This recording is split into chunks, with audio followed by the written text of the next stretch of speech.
Hello everyone, welcome back to my channel Tutelage, a guide to learner. Here, this is Sriparna. I hope all of you are doing good. So, in my last session on education, we had already discussed one of the most important chapter that is communication according to the new UGC Net syllabus, and we have already told some topics on that chapter. That is meaning, types, characteristics, what do you mean by effective communications, and etc. And today we are going to explain some new topic on it. So that's why this session is going to be a, I think, third session. Okay, so if you have missed my previous session, so please go and check it once. I think this session will be a grateful or helpful session to everyone. So now going to the next slide, and where we can tell what is the today's topic. Okay, so move on to the next slide.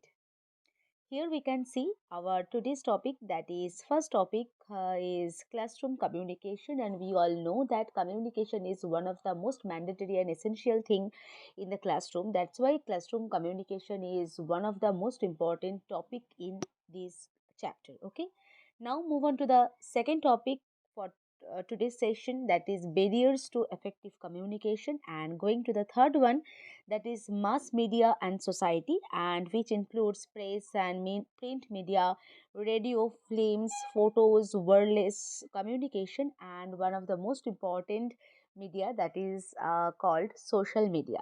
So if you have missed my previous session, so please go and check my description box and my first comment, where all previous sessions links on communication is already given. Okay, so move on to the next slide.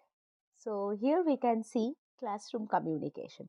So we all know that classroom communication is one of the important thing or mandatory in classroom environment. And here we can see classroom communication involves interaction between teacher and student and among students also. Okay, and it is very important as there is sharing of knowledge and experience through this interaction. So classroom communication will be effective only when there is a two-way communication. Okay, two-way communication.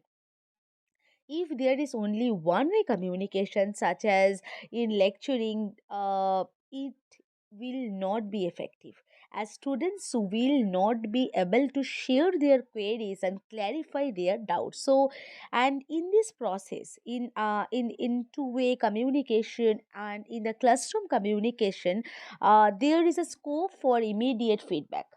Okay, there is scope for immediate feedback in the classroom, as the teacher and students are in direct contact with each other, and this feedback can be used to plan future activities and, sorry, that is, make improvements. Okay, so we all know that a teacher has to play different roles of being a facilitator, mentor, motivator, etc.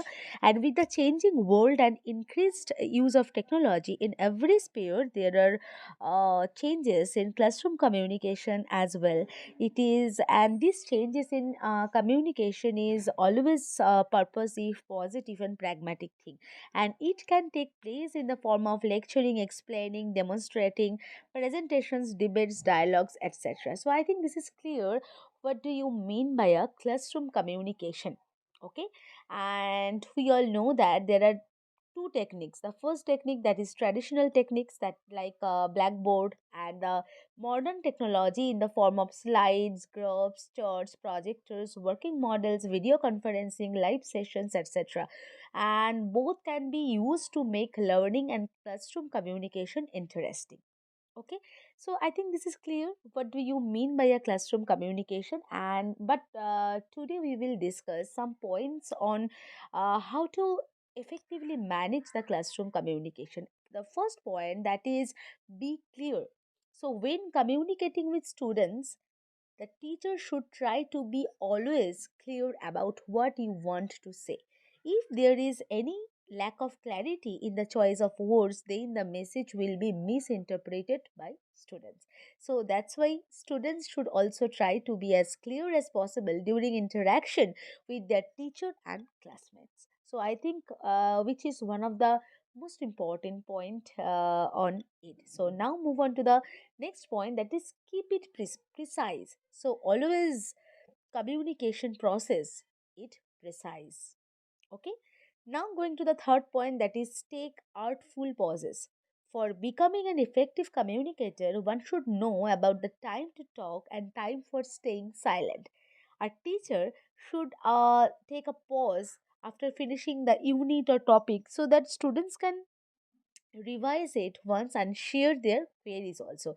So that's why a teacher should take artful pauses, and it is one of the most important point for managing effectively managing classroom communication. And now going to the next thing, that is be humorous, empathy, and teachers should promote always equity among students. Okay, and he helps to encourages students participations, ask questions, motivate students, and any other activities, but they don't tolerate bad behavior. Okay, a teacher should have cordial relations with students, but that does not mean that he or she should tolerate bad behavior in class. So once tolerated, the students will think it is acceptable in the class. So that's why the purpose of teaching is all round development of students. To attain this purpose, make students learn about good and bad behavior. So if need arises, punish them appropriately. So the teacher should not tolerate bad behavior. And now going to the next point, that is uh, respect is one of the most important point for effective communication. And now going to the next point, that is use of different new techniques and aids to break the monotony of the lecturing process. So I think this is clear. And how to effectively manage classroom, so that is also clear. So now move on to the next point, sorry, next topic. So here we can see our next topic, that is barriers to effective communication. And we have already told in my previous session what do you mean by a effective communication. So basically effective communication, when the communication will be effective if both the sender and receiver derive a common meaning of the message. Okay, so now move on to the first point, that is technical barriers. So, we all know that some technical issues may hinder the communication process or distort the message. We all know that nowadays with advancement, so we are so much depending on the technology. So with advancement in technology, our ways of communicating are changing, and now there is a higher dependence on technology.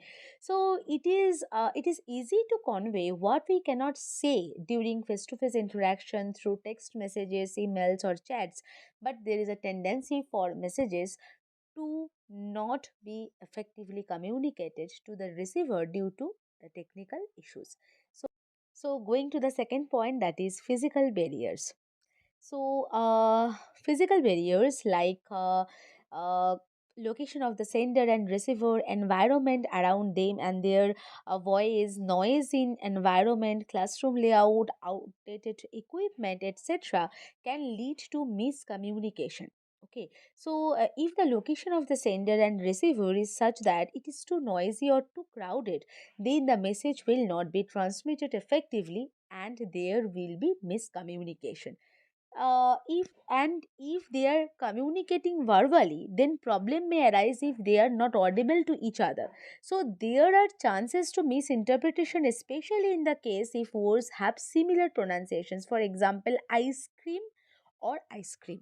So I think this is clear. Now move on to the third point, that is semantic barriers. So semantic barriers basically deals with how the meanings of words are constructed in different language. Okay, if the sender and receiver speak different languages, then they will not be able to understand each other. For example, a teacher from Kerala gets recruited in a college in Punjab where students speak only the vernacular language, that is Punjabi, and they do not understand English. So then it will be problematic for her to teach them as she doesn't know their language and students don't know her language. So I think this is clear. What do you mean by semantic barriers? And we all know semantic barriers is one of the most important barrier to effect to so most important barrier for effective communication. So now move on to the next point, and that is organizational barriers. Okay, so organizational barriers arise due to the structure and environment of the organization, and common causes for these may include the hierarchical structure, rules and policies of organizations, complex organizational structure, and so on. For example, organizational communication involves interaction between persons who are at different levels of hierarchy. So, that is subordinates and superiors. If the superiors are authoritarian and not ready to listen or accept messages from the subordinates, then there will be a problem in communication, and this type of communication, this type of barriers is called the organizational barriers. I think this is clear. Okay, so now move on to the next point, that is psychological barriers. So, effective communication is obstructed due to opinion, attitude, interest, attention, etc. of the receiver and sender. It relates to their mental condition. Basically, psychological problem related is related to the mental condition, and so that's why these barriers is called emotional barriers also.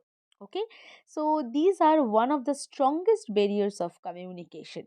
Okay, so if any one of the sender and receiver or both do not trust each other, then they will not be able to share any information, hence the communication will not be effective. And sometimes the persons with introvert personality have difficulty in communicating with others. So that is basically the example for the psychological barriers, and I think it is one of the most important barrier for effective communication. So move on to the next barrier, that is social barrier. So, we all know one of the major barriers to communication is the social status or rank of the communicator and the audience. And it is based on the skills and abilities of a person, his income, age, qualification, job or profession, position, etc. So basically, every rank or status gives some sort of power, authority, responsibility to the holder, and these are what act as obstacles in the communication. If superiors do not encourage and rather penalize the subordinates on providing suggestions and feedback, then the communication will not be effective. I think this is clear what is actually called meaning of social barrier. So now move on to the next slide. So here we can see some other barriers to effective communication, that is physiological barriers. 1 minute. Sorry. Physiological barriers, perceptual barriers, attitudinal barriers, and sender and receiver channel oriented barriers. So, at first, we have to discuss what do you mean by a physiological barrier. So, according to the Oxford Dictionary, physiology is a branch of biology and that deals with the normal functions of the living organism and their parts. So, in human beings, if the spatial senses are not working properly, then it can lead to the physiological barriers to communication. For example, people suffering from deafness, vision impairment, speech disorders, etc., will feel difficulty in communicating also. So, this is basically the physiological barriers. Now, going to the next one, that is perceptual barrier. So, the understanding of a message depends upon how we perceive it through our different senses. Even people going through the same experience will have different perceptions of reality. These difference can be due to difference in the physical strength of our senses. For example, if there is a half filled glass, some will perceive as half empty and others will consider it half full. So both are not wrong in their perception of reality. So this is a very simple example of different perceptions. So I think this is clear what is called perceptual barriers. Now move on to the next point, that is attitudinal barriers. So, attitude, values, beliefs, morals of the communicator can also create hurdles for effective communication. And these vary from person to person. Every person will have different values, different attitudes, beliefs, depending upon the environment in which he lives, situation he had faced, his knowledge, and his background. So, these have implications on the way a person communicates as well as on what he communicates. So, but due to the diversity in the attitude, values, beliefs, and morals, these can act as barriers to communication. So, I think this is clear. So now going to the next point and last point, obviously, sender oriented barriers, receiver oriented barriers, and the channel oriented barriers. So sometimes these are the conditions or situations of a sender which hamper the communication. So this is called the sender oriented barriers. Sometimes there can be a barriers in communication due to the receiver side as well. So that's why it is called the receiver oriented barriers, and sometimes barrier can also be created during transmission of the information. So that's why it is called the channel oriented barriers. So I think this is clear. All the barriers uh, to effective communication. So first one is uh, technical barriers, second one is physical barriers, third one is semantic barriers, fourth one is organizational barriers, fifth one is psychological barriers or the emotional barriers, sixth one is social barrier, and seventh one is physiological barrier, eighth one is perceptual barriers, ninth one is attitudinal barriers, and the tenth one, that is sender or receiver or channel oriented barriers. I think this is clear. If you have any doubt on it, so please do comment in my comment section. Learner, this session is already lengthy, so that's why we are done for the today's session. I hope this session will be a very useful to you. If you like my session, so do not forget to like, share, and comment. And please do some support and subscribe my channel for getting more useful sessions. I will come again with a new session. Till then, stay tuned. Thank you to all of you. Happy learning. Keep commenting. Sorry for the background noise.